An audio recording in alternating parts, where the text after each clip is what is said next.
శ్రీమాత్రే నమః. కొన్ని సమస్యలు మనం ఎవరికీ చెప్పుకోలేం, కానీ మనసులో మాత్రం చాలా బరువుగా మోస్తూ ఉంటాం వాటిని. అలాంటి సమయంలో ఎవరైనా వచ్చి మనకి దారి చూపిస్తే బాగుండు అని అనిపిస్తూ ఉంటుంది. మీరు కూడా అలాంటి పరిస్థితిలో ఉంటే స్పిరిచువల్ గైడెన్స్ కానీ, పర్సనల్ గైడెన్స్ కానీ, ఆస్ట్రాలజికల్ చార్ట్స్ కానీ తెలుసుకోవాలి అనుకునే వాళ్ళు డీటెయిల్స్ నా డిస్క్రిప్షన్ లో ఇస్తాను, నన్ను కాంటాక్ట్ చేయండి. ఈ రోజు లలితా సహస్రనామంలోని అమ్మవారి యొక్క 49వ నామం గురించి తెలుసుకుందాం. ఇది మొత్తం కూడా 4 అక్షరాల నామం. అదే సర్వారుణ.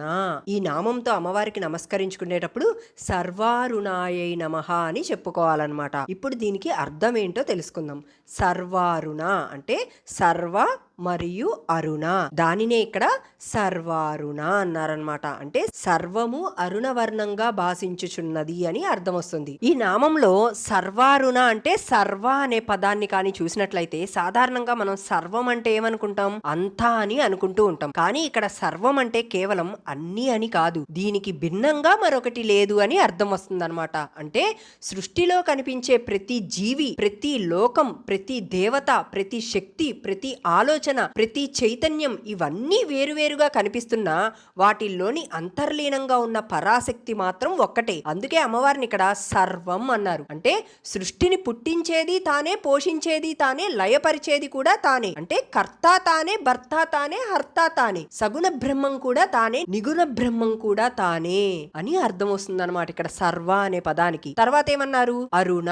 ఈ అరుణ అనే పదానికి అర్థం తెలుసుకున్నట్లయితే శ్రీవిద్య రహస్యం కూడా మొదలవుతుందన్నమాట. అరుణం అంటే ఎరుపు అని మాత్రమే మనం ఇక్కడ అనుకోకూడదు. శ్రీవిద్యలో మొదటి బిందువు నుండి వ్యక్తమయ్యే శక్తిని రక్త బిందువు అని వర్ణిస్తారనమాట. అది మొదటి స్పందన, మొదటి చలనం, మొదటి సృష్టి సంకల్పమే ఈ అరుణం అంటే అర్థం. శివుడి నిశ్చల చైతన్యంలో మొదటి తరంగం లేచినప్పుడు పుట్టిన శక్తినే ఇక్కడ అరుణం అని అంటారు. అందుకే అరుణం అనేది ఒక్క రంగు కాదు, సృష్టి ప్రారంభ క్షణానికి అది చిహ్నంగా చెప్పబడింది అనమాట. ఇంకొక గూఢ అర్థం ఏంటంటే సర్వారుణ అన్నారు. అందులో వారుణ అనే భావాన్ని కానీ చూసినట్లయితే వరుణుడు జలతత్వానికి అధిపతి. నీరు లేకపోతే జీవితం అనేది లేదు కదా, అలానే ప్రతి జీవి కూడా నీటిని ఆధారంగా చేసుకునే జీవిస్తుంది. ఆ నీటి వెనుకున్న చైతన్య శక్తి కూడా ఇక్కడ పరాశక్తి. అందువల్ల సర్వారుణ అనే నామంలో అగ్ని, జలం, జీవం, చైతన్యం అన్ని సమన్వయమై ఉన్నాయి అని చెప్పటం ఇక్కడ దీని విశేషత అనమాట. అంటే అమ్మవారు కేవలం ఎరుపు రంగులో ఉన్న దేవత అని కాదు, పంచభూతాలన్నింటిలో వ్యాపించి ఉన్న విశ్వశక్తి అని అర్థం చేసుకోవాలి ఇక్కడ మనం. వినటానికి చూడటానికి ఇంత చిన్న నామమైనా ఇందులోనే అనంతమైన రహస్యాలు దాచిపెట్టారనమాట వసిన్యాది వాగ్దేవతలు. ఈ ఒక్క నామం సర్వారుణ అనే నామంలో అరుణాచలం యొక్క అసలు రహస్యం, శ్రీచక్రం ప్రతి రోజు మన ఇంట్లోకి ఎలా వస్తుందో అనే రహస్యం, కాలచక్రం ఎలా ఏర్పడింది అనే రహస్యం, 360 కళలు మరియు 1 సంవత్సరానికి మధ్య ఉన్న రహస్యం, ఋతువులు వెనుక దాగి ఉన్న రహస్యం, తెలుపు అనేది అసలు రంగే కాదనే రహస్యం, ఇవన్నీ కూడా ఈ చిన్ని నామంలో దాగి ఉన్నాయన్నమాట. అవన్నిటికీ కలిపి వసిన్యాది వాగ్దేవతలు ఈ చిన్ని నామంలో ఎందుకు పెట్టారో ఇప్పుడు ఒక్కొక్కటిగా తెలుసుకుందాం. వసిన్యాది వాగ్దేవతలు సర్వారుణ అని అనటంలో అర్థం ఏంటంటే అమ్మవారికి సంబంధించినవి ఎటువంటివి అరుణ రంగులో ఉన్నాయో ఇక్కడ ఒక్కొక్కటిగా మనం చెప్పుకొని తరువాత ఈ నామార్థం తెలుసుకుంటే మనకి ఇంకా బాగా అర్థమవుతుంది అనమాట. చూడండి, ఇక్కడ అమ్మవారి యొక్క శరీర ఛాయ అరుణం, అమ్మవారి యొక్క పెదవులు అరుణం, అమ్మవారి యొక్క దంత చిగుళ్ళు అరుణం, అమ్మవారి యొక్క చెక్కిళ్ళు అరుణం, అమ్మవారి యొక్క అరచేతులు అరుణం, అమ్మవారి యొక్క పాదాలు అరుణం, అమ్మవారి యొక్క నఖకాంతులు అరుణం, అమ్మవారి యొక్క నేత్రాలు అరుణం, అమ్మ ధరించిన వస్త్రాలు అరుణం, అమ్మవారు ధరించిన పుష్పమాలలు అరుణం, అమ్మవారు ధరించే కుంకుమ తిలకం అరుణం, అమ్మవారి శిరోభూషణం నుండి వెలువడే తేజస్సు అరుణం, అమ్మ చుట్టూ విరజిల్లే ప్రభమండలం అరుణం, అమ్మవారి యొక్క కరుణా కటాక్షం అరుణం, అమ్మవారి యొక్క చిరునవ్వు అరుణం, అమ్మ ప్రేమ అరుణం, అమ్మ అనుగ్రహం అరుణం, అమ్మవారి యొక్క సంకల్పం అరుణం, అమ్మ చైతన్యం అరుణం, అమ్మవారి యొక్క జ్ఞాన ప్రకాశం కూడా అరుణం. చూడండి, ఇక్కడ అమ్మవారి యొక్క పాదాలు అరుణం అంటే ఆ పాదాలపై మెరిసే నఖాలు అరుణం అన్నారు. అమ్మవారి యొక్క చేతులు అరుణం అన్నప్పుడు ఆ చేతులలోని పాశాంకుశాలు అరుణ కాంతులతో మెరిసిపోతాయన్నమాట. అమ్మవారి యొక్క పెదవులు అరుణం అంటే ఆ పెదాలపై విరిసే చిరునవ్వు అరుణం అని అర్థం. అమ్మవారి యొక్క నేత్రాలు అరుణం అని ఎందుకన్నారంటే ఆ నేత్రాల నుండి జాలువారే కరుణ అరుణం. అమ్మవారి యొక్క వస్త్రాలు అరుణం అని ఎందుకన్నారంటే అమ్మవారి యొక్క ఆభరణాలపై ప్రతిఫలించే తేజస్సు అరుణం. అమ్మవారి యొక్క సింహాసనం చుట్టూ చుట్టూ విరజల్లే ప్రభమండలం అరుణం అనుకుంటే చివరికి అమ్మవారిని ధ్యానిస్తున్న భక్తుడి హృదయం కూడా అరుణమైపోవాలన్నమాట. అందుకే వాగ్దేవతలు ఇక్కడ అమ్మవారి దగ్గర ఎరుపు రంగు ఉన్నది అని చెప్పలేదు, అమ్మవారే ఎరుపు రంగుగా మారిపోయారు అని కూడా చెప్పలేదు. అమ్మవారిని చూసిన తరువాత ఎక్కడ చూసినా అరుణమే కనిపిస్తుంది అని చెప్పడానికే ఈ నామాన్ని ఇచ్చారనమాట. అందుకే సర్వారుణ. చూడండి, ఇక్కడ సర్వారుణ గురించి తెలుసుకోవాలంటే ముందుగా మనం నిజారుణ ప్రభాపూర మజ్జద్ బ్రహ్మాండ మండల నుండి ఈ సర్వారుణ వరకు కూడా ఒక గొప్ప రహస్యం దాగి ఉందన్నమాట. లలితా సహస్రనామంలో వాగ్దేవతలు కేవలం నామాలన్నీ కూడా ఏదో యాదృచ్ఛికంగా రాయబడిన మాటలుగా లేవన్నమాట. ఇవన్నీ కూడా ఒక ధ్యానాన్ని నిర్మించిన విధానంగా చెప్పబడింది. అందుకే సర్వారుణ అనే నామం ఇక్కడ అకస్మాత్తుగా రాలేదు, దాని విత్తనం చాలా ముందే నాటబడింది. అదే నిజారుణ ప్రభాపూర మజ్జద్ బ్రహ్మాండ మండల అనే ఈ నామం దగ్గర వాగ్దేవతలు మొదటిసారి అరుణం అనే పదాన్ని ఉపయోగించారు. ఆ నామంలో అమ్మవారి యొక్క శరీరం నుండి వెలువడే అరుణ కాంతి ఈ సమస్త బ్రహ్మాండాలను ముంచెత్తుతుంది అని చెప్పారనమాట. కానీ ఆ నామంలో అది ఒక కాంతి మాత్రమేనమాట. కానీ ఈ సహస్రనామం ముందుకు కొనసాగుతున్న కొద్దీ ఆ అరుణ కాంతి మరింత గాఢమవుతుందన్నమాట, మరింత ప్రకాశవంతమవుతుంది, మరింత చైతన్యమవుతుంది. చివరికి వాగ్దేవతలు అమ్మవారి పాద పద్మాల వద్దకు వచ్చేసరికి ఆ అరుణం తన పరాకాష్ఠను చేరుతుందన్నమాట. అందుకే ఇక్కడ అమ్మవారిని సర్వారుణ అని సంబోధించారు. అంటే ఇప్పుడు అమ్మవారి చుట్టూ అరుణం అనేది లేదు, అమ్మవారే అరుణమైపోయారన్నమాట. ఇక్కడ ఇంకొక రహస్యం ఏంటి అంటే, శాస్త్రాలు ఎలా చెప్పబడుతున్నాయంటే అమ్మవారి పాద పద్మాలే ఈ సృష్టికి మూలం, అక్కడ నుండి వెలువడే కాంతి రేఖలే అనంత బ్రహ్మాండాలకు జీవశక్తిని అందిస్తాయి అని చెప్తున్నారు. ఆ కిరణాలన్నీ కూడా సాధారణ కిరణాలు లాంటివి కావు, అవి మొత్తం 3 మహాశక్తులుగా విభజించబడ్డాయన్నమాట. అవే అగ్ని కళలు, సూర్య కళలు, చంద్ర కళలు. చూడండి, ఇప్పుడు ఇక్కడ ఆశ్చర్యకరమైన విశేషం ఏంటంటే ఈ 3 శక్తులు కూడా వేరువేరు కాదు, ఇవన్నీ అమ్మవారి పాద పద్మాల నుండి వెలువడే కాంతి యొక్క 3 రూపాలు మాత్రమే. అందుకే శ్రీ విద్యలో ఈ అగ్ని అంటే క్రియాశక్తి అని, సూర్యుడు అంటే జ్ఞానశక్తి అని, చంద్రుడు అంటే ఇచ్ఛాశక్తి అని చెప్తున్నారనమాట. ఇప్పుడు ఉదాహరణకి అగ్ని కళలు అంటే ఏంటో చూద్దాం. ఈ అగ్ని కళలు అనేవి ఉష్ణానికి మూలం, జీవక్రియలకు మూలం, పరివర్తనా శక్తికి కూడా మూలం. చూడండి, అన్నం జీర్ణం అవ్వాలన్నా, విత్తనం మొక్క కావాలన్నా, లోహం కరిగి రూపంగా మారాలన్నా కూడా ఈ అగ్ని అనేది చాలా అవసరం అనమాట. అందుకే ఇక్కడ అగ్ని అనేది కేవలం మంట అని కాదు, అది జీవన శక్తి అనమాట.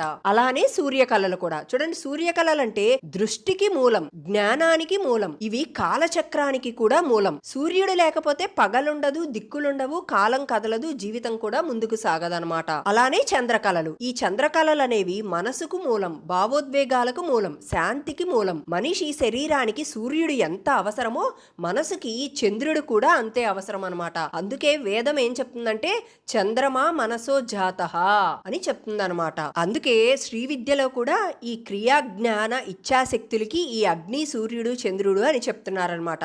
ఇవి మనిషిలో కూడా జరుగుతూ ఉంటాయి. చూడండి, మన శరీరంలో ఉన్న అగ్ని అమ్మవారి యొక్క అగ్ని కళ, మన కళ్ళల్లో ఉన్న దృష్టి అమ్మవారి యొక్క సూర్య కళ, మన మనసులో ఉన్న ఆలోచనలన్నీ కూడా అమ్మవారి యొక్క చంద్ర కళలు అనమాట. దీనిని ఇంకా లోతుగా చూసుకున్నట్లయితే ఈ 3 కళలు కాలాన్నే సృష్టిస్తాయన్నమాట. ఎలా అంటే సూర్యుడు లేకపోతే రోజు అనేది ఉండదు, చంద్రుడు లేకపోతే మాసాలనేవి ఉండవు, అగ్ని లేకపోతే పరివర్తన కూడా లేదు, పరివర్తన అనేది లేకపోతే కాలమే లేదు. అందుకే కాలచక్రం ఈ 3 కళలపైనే ఆధారపడి ఉంది అని ఇక్కడ చెప్తున్నారనమాట.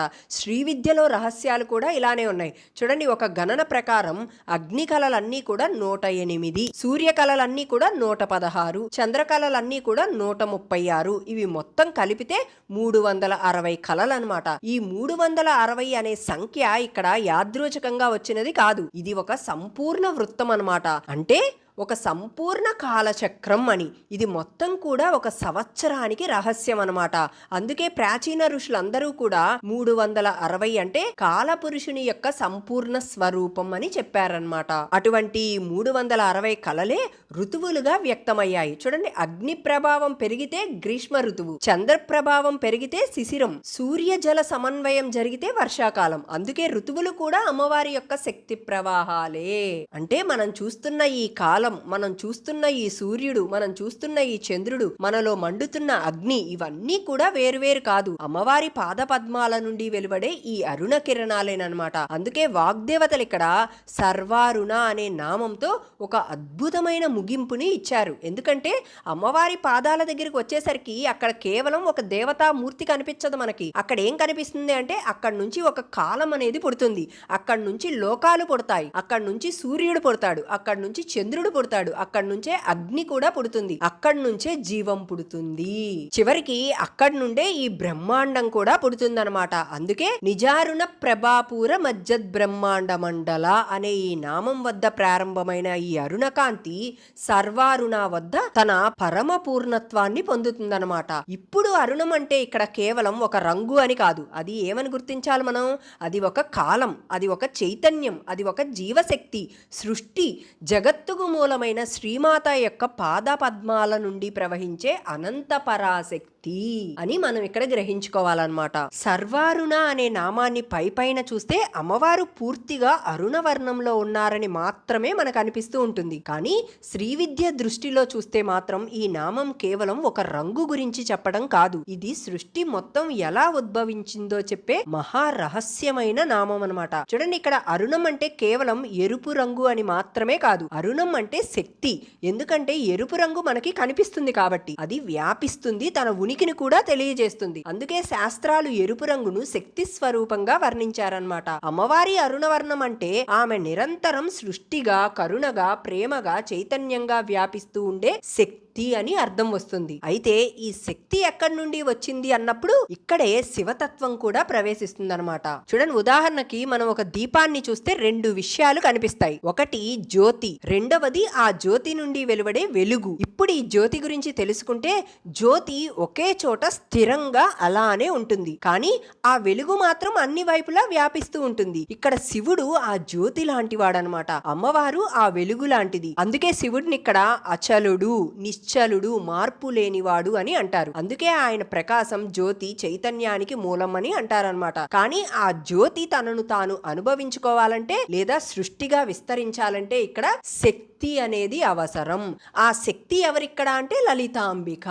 అందుకే ఆదిశంకరాచార్యులు వారు ఎలా చెప్పారంటే శివశక్త్యా యుక్తో యది భవతి శక్తః ప్రభవితుం. అంటే శక్తితో కలిసినప్పుడు మాత్రమే శివుడు సృష్టి కార్యాన్ని చేయగలడు, లేకపోతే ఆయన పరిపూర్ణమైన చైతన్యంగా మాత్రమే ఉంటాడు అని. ఇక్కడ తెలుపు రంగు శివతత్వానికి చిహ్నంగా చెప్తారనమాట. చూడండి, మనకి సాధారణంగా తెలుపు కూడా ఒక రంగు లాంటిదే అని అనిపిస్తూ ఉంటుంది, కానీ తత్వశాస్త్రంలో తెలుపు రంగు అనేది నిజానికి ఒక రంగే కాదు. ఎందుకంటే మనం చూస్తున్న ప్రతి రంగు కూడా ఒక వస్తువుపై పడిన కాంతిలోని కొంత భాగం మాత్రమే. ఎరుపు వస్తువు ఎరుపు కిరణాన్ని మాత్రమే ప్రతిఫలిస్తుంది, ఆకుపచ్చ వస్తువు ఆకుపచ్చని మాత్రమే ప్రతిఫలిస్తుంది. కానీ ఇక్కడ తెలుపు సంగతి ఏంటి మరి అంటే తెలుపు ఒక్క రంగుని మాత్రమే చూపించదు, అన్ని రంగులను తనలోనే ఉంచుకుంటుందన్నమాట. అందుకే తెలుపు అంటే ఒక ప్రత్యేకమైన రంగు అని ఇక్కడ ఎక్కడా కూడా చెప్పబడలేదు. అది సర్వ రంగులకి ఆధారం. అందుకే శివతత్వానితో తెలుపుని పోల్చారు ఇక్కడ. ఎందుకంటే శివుడు కూడా అలాగే ఉంటాడు కాబట్టి ఇక్కడ ఆయనకంటూ ఒక ప్రత్యేకమైన రూపం లేదు, ప్రత్యేకమైన గుణం కూడా లేదు, ప్రత్యేకమైన రంగు కూడా లేదు. మరి అన్నింటికీ అటువంటి తెలుపు రంగు ఆధారం అయినట్లే అన్నింటికీ శివుడు కూడా ఆధారం అని చెప్పటానికే ఈ ప్రయత్నం అంతా కూడా. అందుకే వేదంలో నిర్గుణం, నిరాకారం, నిరంజనం అని చెప్పబడుతుందన్నమాట. ఆ స్థితిని చూపడానికి ఋషులు తెలుపుని ఒక సూచికగా ఉపయోగించారు ఇక్కడ. అందుకే శివుడిని ఇక్కడ భస్మాధారి అని అంటారనమాట. మరి భస్మం యొక్క రంగేంటి ఇక్కడ అంటే అది కూడా తెలుపే. ఎందుకంటే సృష్టిలోని అన్ని రూపాలు చివరికి లీనమయ్యే స్థితిని ఈ భస్మం అనే తెలుపు రంగు సూచిస్తుంది కనుక. ఇప్పుడు ఎరుపు రంగు గురించి తెలుసుకుంటే తెలుపులో ఏ రంగు కనిపించదు, కానీ ఎరుపులో వ్యక్తీకరణ కనిపిస్తూ ఉంటుంది, చలనం కనిపిస్తుంటుంది, సృష్టి కనిపిస్తుంటుంది, ప్రేమ కనిపిస్తుంటుంది, శక్తి కనిపిస్తుంటుంది. అందుకే అమ్మవారు ఇక్కడ అరుణవర్ణంగా వర్ణింపబడ్డారనమాట. శివుడు ఒక నిశ్చల సముద్రం అయితే శక్తి ఆ సముద్రంపై ఎగిసే అలలాంటిదనమాట. అందుకే ఇక్కడ తెలుపు రంగును శివతత్వానికి చిహ్నంగా చెప్పారనమాట. కానీ నిజానికి అది కూడా ఒక రంగు కాదు అని చెప్తున్నారు ఇక్కడ. అన్ని రంగులు కూడా లీనమైన స్థితి అని చెప్పారు. చూడండి, ఇక్కడ తెలుపు రంగును శివతత్వానికి చిహ్నంగా ఎందుకు చెప్పారంటే అది వర్ణనకు అందని స్థితి అనమాట. అక్కడ పేరు లేదు, రూపం లేదు, చలనం లేదు, అందుకే దానిని తెలుపు అని సూచించారు. అదే అరుణవర్ణం అమ్మవారి రూపంలో వ్యక్తమవుతుందన్నమాట. ఆ నిశ్చలమైన చైతన్యం చలనంగా మారినప్పుడు, ఆ మౌనం నాదంగా మారినప్పుడు, ఆ జ్యోతి అనేది వెలుగుగా మారినప్పుడు, ఆ శివుడు కూడా శక్తిగా వ్యక్తమైనప్పుడు కనిపించే మొదటి రంగే అరుణం. శ్రీ విద్యలో దీనినే ప్రకాశం మరియు విమర్శ అని అంటారనమాట. ఇక్కడ ప్రకాశం అంటే శివుడు, విమర్శ అంటే శక్తి. ప్రకాశం అంటే ఉండటం అని అర్థం, విమర్శ అంటే వ్యక్తం కావటం అని అర్థం. ప్రకాశం అంటే జ్యోతి, విమర్శ అంటే ఆ జ్యోతి నుండి వెలువడే కాంతి. ప్రకాశం అంటే నిశ్చలం, విమర్శ అంటే వ్యాప్తి. ఈ రెండూ కలిసినప్పుడే సృష్టి, ఈ రెండూ కలిసినప్పుడే జీవితం, ఈ రెండూ కలిసినప్పుడే బ్రహ్మాండం. అందుకే సర్వారుణ అనే నామంలో అరుణాచలం యొక్క రహస్యం కూడా దాగి ఉందన్నమాట. చూడండి, ఇక్కడ అరుణ అంటే ఏంటి? శక్తి అని చెప్పుకున్నాం. అచల అంటే శివుడు అని చెప్పుకున్నాం. అరుణం లేకపోతే అచలం వ్యక్తం కాదు, అచలం లేకపోతే అరుణం అనేది నిలవదు. అందుకే అరుణాచలం అంటే శివశక్తుల అభేద స్వరూపం అన్నమాట అది. అందుకే తిరువనామలైలో కొండగా కనిపించేది కేవలం ఒక పర్వతం కాదనమాట, అది నిశ్చలమైన శివజ్యోతి. ఆ జ్యోతిని చుట్టుముట్టు కనిపించేది అరుణప్రభ అమ్మవారేనమాట. అందుకే రమణ మహర్షుల వారు కూడా అరుణాచలాన్ని చూసి సాధారణ కొండగా భావించలేదు, సాక్షాత్తు పరబ్రహ్మ స్వరూపంగా చూశారు. ఇంకా ఆశ్చర్యకరమైన విశేషం ఏంటంటే, ఇక్కడ చాలా మంది మా ఇంట్లో శ్రీచక్రం లేదండి, మేము శ్రీచక్ర పూజ చేయలేమండి అని బాధపడుతూ ఉంటారు. కానీ శ్రీ విద్య దృష్టిలో చూస్తే ప్రతి రోజు కూడా మన ఇంటి ముందుకు వచ్చే సూర్య కిరణాలే ఒక జీవాంతమైన శ్రీచక్రం అన్నమాట. ఎందుకంటే అమ్మవారి పాద పద్మాల నుండి వెలువడిన అగ్ని, సూర్య, చంద్ర కళలే ఈ జగత్తుని నడిపిస్తున్నాయి. అంటే అటువంటి సూర్య కిరణాలన్నీ కూడా మన ఇంట్లోకి ప్రవేశించినప్పుడు అమ్మవారి చైతన్యమే మన ఇంట్లోకి ప్రవేశిస్తున్నట్లు భావించాలి. చూడండి, ఉదాహరణకి సూర్యుడు ఉదయించినప్పుడు కేవలం ఒక గ్రహం మాత్రమే ఉదయించడం కాదది, అమ్మవారి యొక్క పాదకాంతి మన కళ్ళ ముందు ప్రత్యక్షమవుతుంది అని భావించాలి. అందుకే సూర్య నమస్కారం చేయడం అంటే ఇక్కడ కేవలం సూర్యుడిని నమస్కరించడం కాదు, ఆ సూర్యుడి వెనుక నిలబడి ఉన్న ఆదిశక్తిని నమస్కరించడం, ఆ సూర్యకిరణాలలో దాగి ఉన్న శ్రీచక్ర తత్వాన్ని నమస్కరించడం అని అర్థం, ఆ పాద పద్మాల నుండి వెలువడే అరుణ ప్రభను నమస్కరించడం అని అర్థం. అందుకే సర్వారుణ అనే నామం ఒక్క రంగు గురించి మాత్రమే చెప్పడం లేదు ఇక్కడ, ఈ జగత్తు మొత్తం కూడా శివశక్తుల ఆట అని చెప్పబడుతుంది. ఇక్కడ మనం చూసే ప్రతి వెలుగు వెనుక ఒక జ్యోతి ఉందని చెప్తుంది, మనం చూసే ప్రతి చలనం వెనుక కూడా ఒక అచలం ఉందని చెప్తుంది, మనం చూసే ప్రతి అరుణ కిరణం వెనుక కూడా ఒక అనంతమైన శివ చైతన్యం నిలబడి ఉందని చెప్తుంది అనమాట. అందుకే వాగ్దేవతలు ఈ నామాన్ని ఇచ్చినప్పుడు కేవలం అమ్మవారి రూపాన్ని వర్ణించలేదు, సృష్టి మొత్తం నిలబడిన శివశక్తి రహస్యాన్ని ఒక్క మాటలో దాచిపెట్టారనమాట. ఆ ఒక్క మాట ఏంటి ఇక్కడ అంటే సర్వారుణ. అటువంటి సర్వారుణ అనే నామం గురించి మనం పలికినప్పుడు మనకు ఒకటే గుర్తుండాలి, ఏంటది అంటే తెలుపు, ఎరుపు. తెలుపు అంటే అది రంగు కాదు, అన్ని రంగులు పుట్టే గర్భం అని గుర్తుపెట్టుకోవాలి. ఎరుపు అంటే అది కూడా ఒక రంగు కాదు, ఆ గర్భం నుండే మొదట వ్యక్తమైన శక్తి అని. అంటే తెలుపు అంటే శివుడు, ఎరుపు అంటే శక్తి.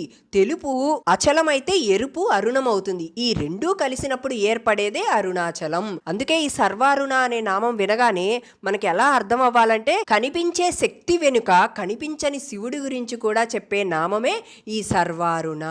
అందుకే ఈ నామం చదివేటప్పుడు వాగ్దేవతలు మనకి తెలియజేయాలనుకున్నది ఏంటంటే, మనకి కనిపిస్తున్న ఈ జగత్తు అంతా కూడా అరుణమే, కానీ ఆ అరుణానికి ఆధారమైన నిశ్చలమైన రంగుని మనం మర్చిపోకూడదు. ఏంటా రంగు అంటే అదే తెలుపు, అదే శివుడు, అదే పరబ్రహ్మం అని గుర్తుపెట్టుకోవాలి ఇక్కడ. ఇంకా ఈ సర్వారుణ అనే నామంలో గూఢార్థాలు ఏంటంటే, చూడండి, ఇక్కడ అమ్మవారిని అనురాగ స్వరూపిణి అని కూడా అంటారనమాట. అంటే అరుణ అనే పదంలో అనురాగం అనే భావం కూడా అంతర్లీనంగా ఉంది. చూడండి, ప్రపంచంలో ప్రేమ లేని చోట జీవం అనేది ఉండదు, ప్రేమ లేని జ్ఞానం కఠినమైపోతుంది, ప్రేమ లేని భక్తి ఆచారంగా మాత్రమే మారుతుంది, ప్రేమ లేని జీవితం భారంగా మారిపోతుంది. అందుకే అమ్మవారు ప్రేమనే తన స్వరూపంగా ధరించింది. అంటే తల్లి తన బిడ్డను ఎలా ప్రేమిస్తుందో, సూర్యుడు ప్రపంచానికి ఎలా కాంతిని నింపుతాడో, నది అందరికీ ఎలా అయితే నీరు ఇస్తుందో, అలాగే అమ్మవారి ప్రేమ కూడా అందరికీ సమానంగా ప్రవహిస్తుంది. అంటే అమ్మ ఎవరిని ద్వేషించదు, ఎవరిని వదిలిపెట్టదు, పాపిని కూడా తన బిడ్డగా చూస్తుంది. అందుకే అమ్మవారిని ఇక్కడ